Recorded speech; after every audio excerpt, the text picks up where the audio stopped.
di masawa. Nagkakalap ng balita para sa sabayan ng Pilipino.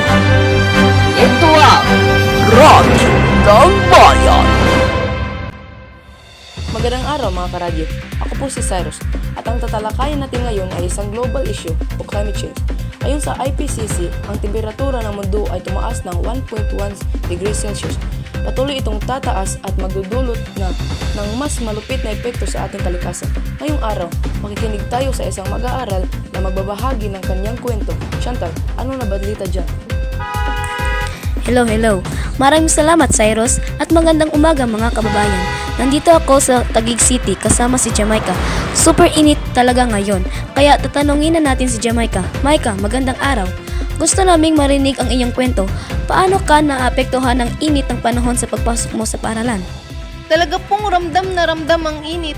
Minsan, nahihirapan po ako mag-concentrate sa klase at kahit maglakad papunta sa school. Sobrang init. Parang hindi ko na kayang tapusin ang araw dahil sa init na nararamdaman ko. Salamat, Jamaica. At totoo nga ang sinabi mo.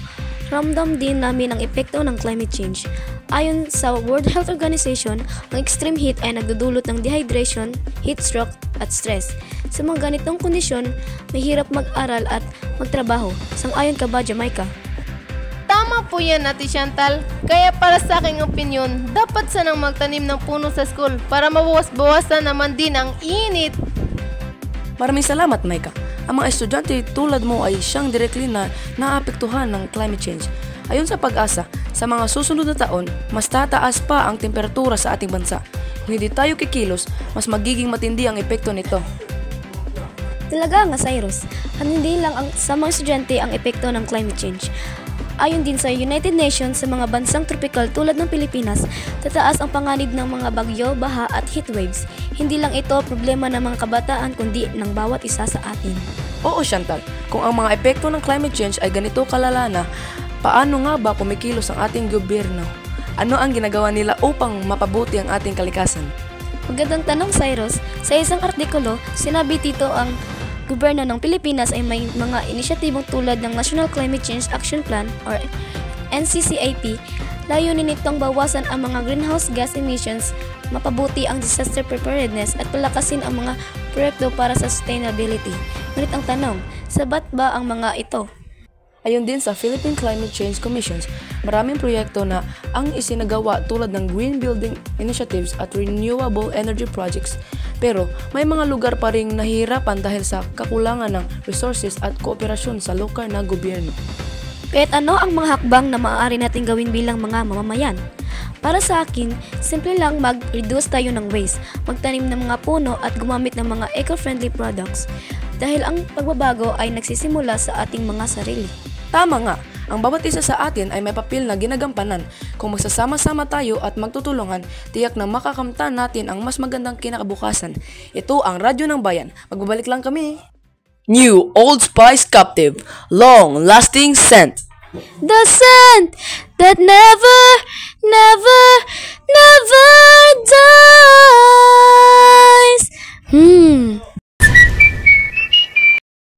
Ito ang Radyo ng Bayan. Ang kwento ni Maika ay nagpapakita ng tindi ng epekto ng climate change, lalo na sa mga kabataan tulad niya. Ayon sa World Health Organization, ang matinding init ay hindi lang nakakaapekto sa ating katawan, kundi pati sa ating isipan at emosyon. Para sa mga estudyante, isang malaking hadlang ito sa kanilang pag-aaral at kalusugan. Talagang mahirap, Chantal, kung tignan natin ang kabuuan ng sitwasyon, hindi lang sa Pilipinas kundi sa buong mundo. Ang mga bansa sa tropiko tulad ng atin ay labis na tinatamaan. Ang mga bagyo, heatwaves at tagtuyot ay nagiging mas malupit. Kung magpapatuloy tayo ng ganito, ang mga sakunang dulot ng climate change ay magiging mas matindi pa sa mga susunod na taon. Tama ka, Cyrus. Isa sa mga epekto ng climate change ay ang pagtaas ng temperatura na nagpapahirap hindi lang sa mga mag-aaral, kundi pati sa mga pook na mas madalas tamaan ng kalamidad. Ayon sa United Nations, ang mga lugar tulad ng Pilipinas na archipelago ay labis na nakakaranas ng malupit na mga bagyo, baha at heatwaves. Hindi na ito isang distant threat. Nandyan na at patuloy na magiging mas malupit kung hindi tayo kikilos. Kaya't paano nga ba kumikilos ang ating gobyerno? Marami ng hakbang ang isinagawa tulad ng green building projects at renewable energy initiatives.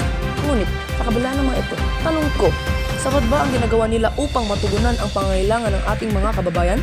Sa isang bansa na madalas tamaan ng kalamidad, kulang ba ang mga resources? Nakakalungkot isipin na sa kabila ng mga inisyatibong ito, marami pa rin ang hindi nakikinabang. Ang mga komunidad sa mga liblib na lugar na siyang madalas na pinagmulan ng mga disaster ay hindi pa rin nakakatanggap ng sapat na suporta.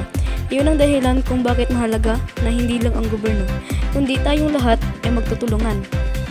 Tama, Chantal. Kung magsasama-sama tayo at kikilos ng may malasakit at dedikasyon, tiyak na makakamtam natin ang isang mas malinis at mas maligtas na mundo.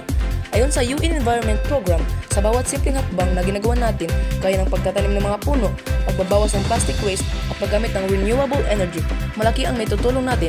Ang mga simpleng bagay na ito ay may malalim na epekto sa kalikasan. Isa pang hakbang na maaari nating gawin ay pagtutok sa edukasyon. Kung mas marami tayong matutulungan, lalo na ang mga kabataan na maging aware at magtutulungan, mas madali nating mapapalaganap ang tamang kaalaman at hakbang upang malabanan ang climate change. Magbabalik lang ang radyo nyo. Wish 107.5.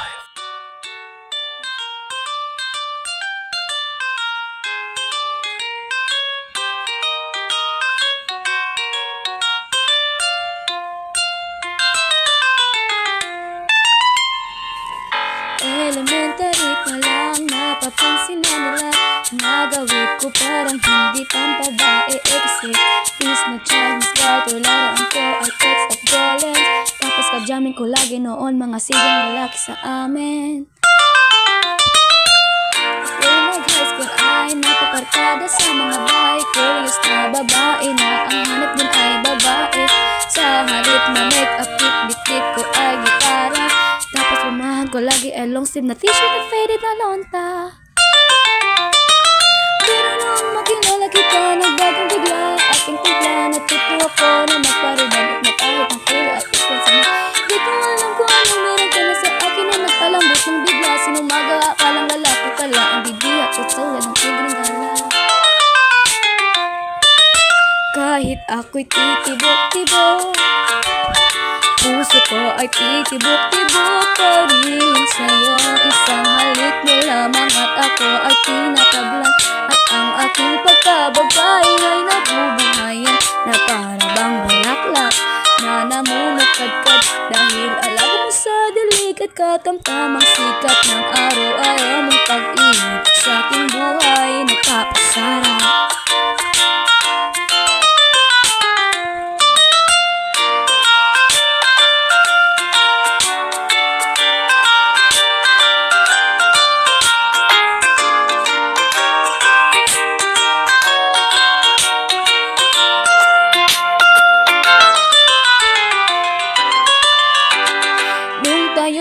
College ay sakit ko lamang binigay ang matamis na oong 10 buwan mong trinabaho sa halip na tsokolate at ibigay na mga diskarte. Nabihag mo ko sa mga tula at sa mga katapong papepe. Kaya noong makilala kita, alam mo na agad na merong himala. Natutuwa ko magating adak madalas ang pagsuot ng bestidang pula. Pero di pa naman inasam na ako ay nagbabarak na mayan para patunay walang matigas na tinapay sa mainit na kape ng iyong pagmamahal.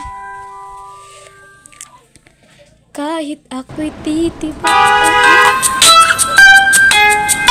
puso ko ay titibok-tibok pa rin sa'yo. Isang halik mo lamang at ako ay tinatablan at ang aking pagkabagay ay nabubuhayan na para bang bulaklak na namumukat ka dahil alaga mo sa dilig at tatamtamang sikat ang araw-araw mong pag-ibig sa aking buhay nagpapasarap. Ito ang Radyo ng Bayan at nagbabalik ang inyong infographer, si Cyrus. Ngayon, tatalakayin natin ang mga epekto ng climate change sa buong mundo at paano ito particular na nakakaapekto sa Pilipinas. Ang climate change ay isang global na problema at ang Pilipinas ay isa sa mga pinakamalupit na apektado. Ayon sa United Nations Environment Program o UNEP, ang Pilipinas ay nasa top 5 ng mga bansa na pinakamatinding tinatamaan ng climate change sa nakaraang dekada. Ayon din sa World Bank, tinatayang 20 milyong tao sa bansa ang direktang apektado ng mga malalakas na bagyo at pagbaha. Hindi na ito isang malalayong konsepto. Ramdam na natin ang apekto nito. Sa tuwing may malakas na bagyo tulad ng Typhoon Yolanda at Typhoon Agaton, buong bansa ay naapektuhan. Sa Typhoon Yolanda, hindi lang ang mga bahay ang nawasak, kundi pati na rin ang mga buhay ng maraming tao. Ayon sa Philippine Statistics Authority o PSA, umabot sa higit 6,000 ang namatay sa bagyong Yolanda at daan-daang libo ang nawalan ng tirahan. Oo yan, Cyrus. Hindi lang bagyo ang pinagmumula ng panganib. Ang pagtaas ng temperatura at ang matinding tagtuyot ay nagdudulot ng kakulangan sa tubig, pagkasira ng mga pananim at pagkaubos ng mga natural na yaman.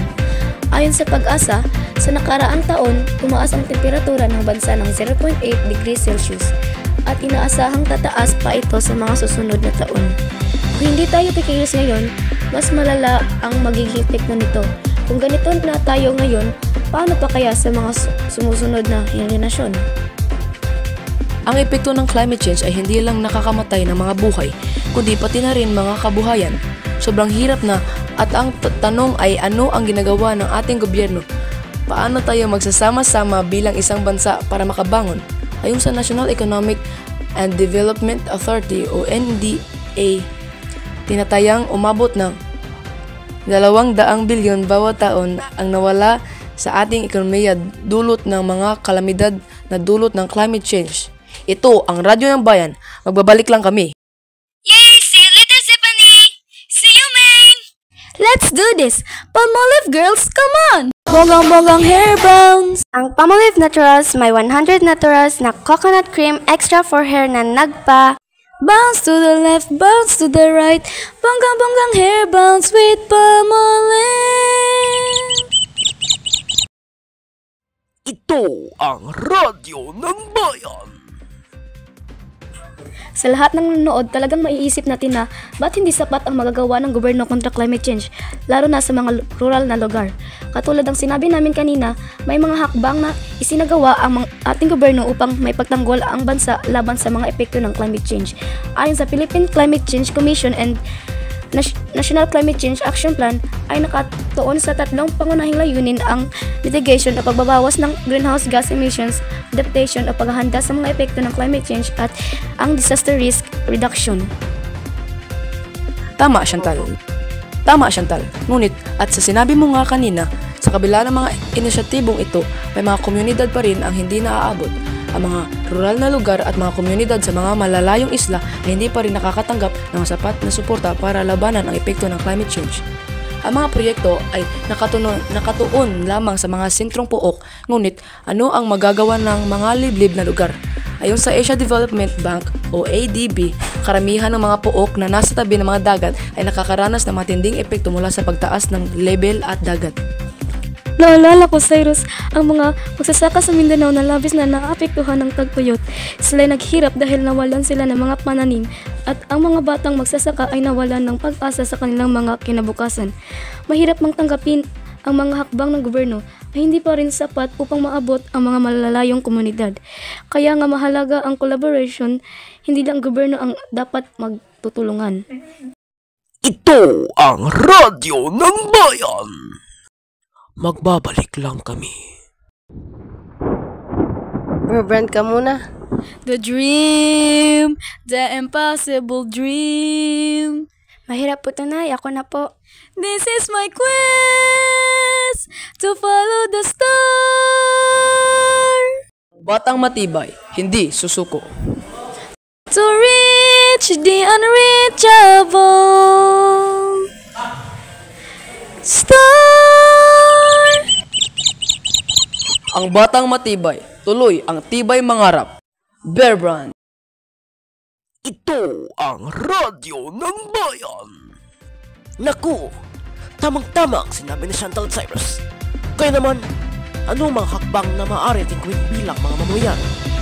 Sa mga simpleng bagay na ginagawa natin araw-araw, malaking tulong na ito paglaban sa climate change. Kaya Cyrus, ano sa palagay mo ang mga konkretong hakbang na maaari ating gawin bilang isang mamamayan? Sa ating mga kamay, nagsisimula ang pagbabago. Ang bawat maliit na hakbang ay may malaking epekto. mag-reduce tayo ng waste, lalo na ang mga plastic. Mahalaga ang pagtatanim ng mga puno dahil nakakatulong ito sa pag-absorb ng carbon dioxide at pagbibigay ng lilim sa mga komunidad. Ayon sa Food and Agriculture Organization o FAO, ang mga kagubatan ay may kakayahang mag-absorb ng 7.6 gigatons ng carbon dioxide bawat taon. Ang mga puno ay buhay at sila ang kaligtasan natin, pati na rin ang paggamit ng renewable energy, solar panels, wind turbines, iba pang sustainable sources. Ayon sa International Renewable Energy Agency o IRENA, ang paggamit ng renewable energy ay makakatulong upang mabawasan ang carbon emissions na hanggang 70%. Kung sasama-sama tayo, makakamtan natin ang mas malinis na kalikasan. Tama kayo, hindi lang ang gobyerno ang may pananagutan sa pagbabago. Tayong lahat ay may papel na ginagampanan. Kung bawat isa sa atin ay magtutulungan, mula sa simpleng hakbang tulad ng pag-reduce ng basura at pagtatanim ng mga puno, makikita natin ang malaking pagbabago. Ano na ang hinihintay nyo?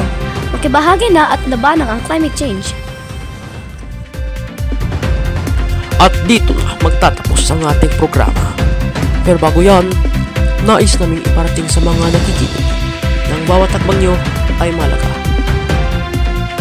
Kung magtutulungan tayo at magsama-sama, tiyak na magiging mas magaan ang hamon.